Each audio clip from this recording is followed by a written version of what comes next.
What's up, Bruins, and welcome back to our Wellness While We Wait series. Now, if you're not familiar with the series, it's a little video series, a series of virtual programming that some of our campus wellness practitioners collaborated on to bring some virtual wellness programming to all the members of our Belmont community while we wait for life to get back to normal. Now, in today's video, we're going to talk about stretching your legs a little bit. And if you're anything like me, during this season where you're at home, you don't have any exercise equipment, you don't have access to a gym, you're probably thinking, maybe I could try running. Now, I know that sounds crazy, because who thinks of that on their own? But maybe you did. And if you want to take the first couple steps, pun intended, in order to make running part of your fitness journey, we've got to talk about one of the most important aspects of running, and that's actually getting warmed up before you go out on your run or jog. Now, the reason warming up is so important is because running is actually a high impact activity. Now, it's not the same as maybe football or some other contact sports, but it's still high impact because every time your foot makes contact with the ground, whether it be asphalt, concrete, maybe it's a treadmill, whatever the case is, that is creating a lot of compacting and compressive force. Now, that force is really awesome because it can build up our muscles, it can build up our bone density, which are both really great things, but the repetitive nature of running could also potentially lead to some overuse injuries, and these overuse injuries are something that's going to happen to any runner no matter their age, stage, or experience. Now, warming up's not necessarily going to eliminate those, but it will go a long way in helping to minimize the risk and also helping make sure that your run is everything you want it to be. So, what do we mean when we say warming up? Well, it's really simple. When we talk about warming up, we're just talking about doing rehearsal movements. That's what we're going to call them. These rehearsal movements are going to help prepare our body for the load that we are going to place it under. So think about every time, all the weight and the momentum that you are carrying every step you take on a run or a jog. And so rehearsal movements is what we're going to focus on today. And these rehearsal movements are going to be things that mirror or mimic the exercises or the various exercises that make up our workout. And so for us, before we dive into the specific movements, we've got to also make sure we're thinking about what motions are happening. So I'm going to put the script down and I'm going to take a step back and we're going to kind of look at some of the movements that are happening. So in running, there's 4 really simple movements that happen. The first one is going to involve our hip, and it's hip flexion. And we talked about this last week a little bit, but anytime we think about flexion, we're thinking about bending a joint or bringing the 2 sides of that joint closer together. So in our hip, when we think about flexion, we're thinking about bending our hip or bringing the bones of our leg closer to the bones of our torso. So that's move number 1. The second component of running or jogging is knee flexion, right? And if hip flexion is bending the hip, knee flexion is the same thing in the knee. That's going to be bending the knee or bringing the bones from the lower leg closer to the bones of the upper leg. So that's half the battle. Now the other half is just do the opposite of that. So if we started with flexing our hip and our knee, we're going to finish with extending our knee and then extending our hip. And you're used to the running motion, and you might not have thought about it this way, but this is basically what it is. We flex our hip, we flex our knee, we extend our knee to reach forward, and we extend our hip to drive our leg back through.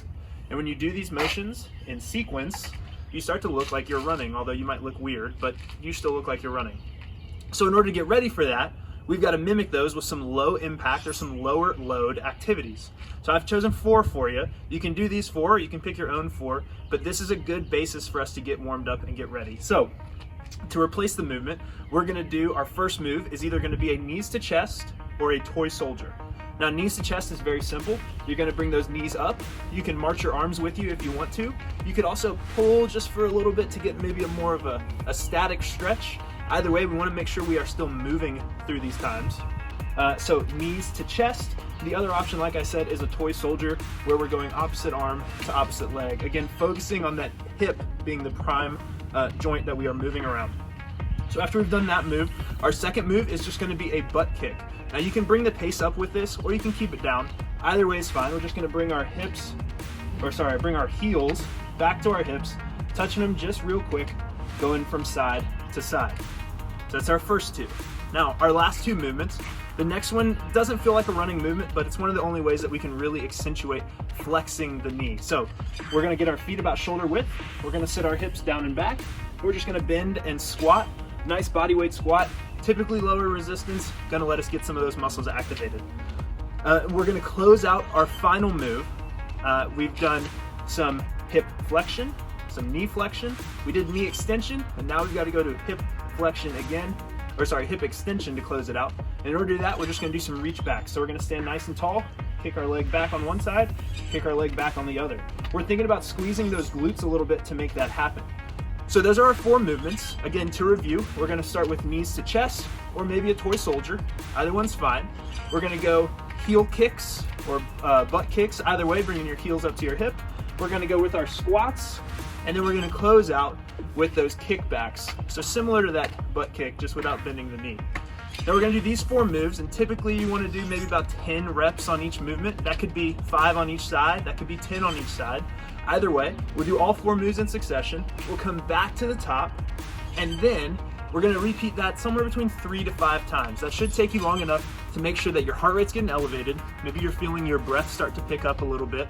And maybe, depending on the weather, if it's a beautiful day like it is today, you might start sweating a little bit. Either way, we literally want to warm the body up before we head out on our run. So now, that's half the battle. We do our rehearsal moves, we get the body warm, and we can do ourselves an additional favor by getting out into our run and pacing ourselves just a little bit. That might mean for the first 5 minutes of your jog or run, you back down. You give yourself a little bit of a break, let your body get used to the movement you're doing, and then you start to pick it up and maybe open up the throttle a little bit more, closer to what your normal pace would be. Either way, you know how to get warm. You probably know how to run. It is a little kind of second nature to us. We learned it pretty quickly. When you get done with all that, make sure you come back and take some time doing some static stretching. Now, static stretching is pretty typical. It's what you did in gym class way back in the day, where you hold a stretch, you hold it there for about 15 to 30 seconds, and then you move on to the next one. So warm up, condition, and then cool down with some static stretching. Also, make sure you keep coming back. We've got a lot of people who are putting some awesome work into these videos. We want to help you guys out, so check them out, share them with a friend. And if you don't follow us on social media as well, make sure you do that. I know specifically for us at FitRec, that's at BUFitRec on Instagram, we've got a pretty cool announcement coming up of something that can help you guys find your fit, even though we're scattered and all over the country right now. So, all you gotta do, like we said last time, is now just get out there and do it. I'll see you out there. Bye.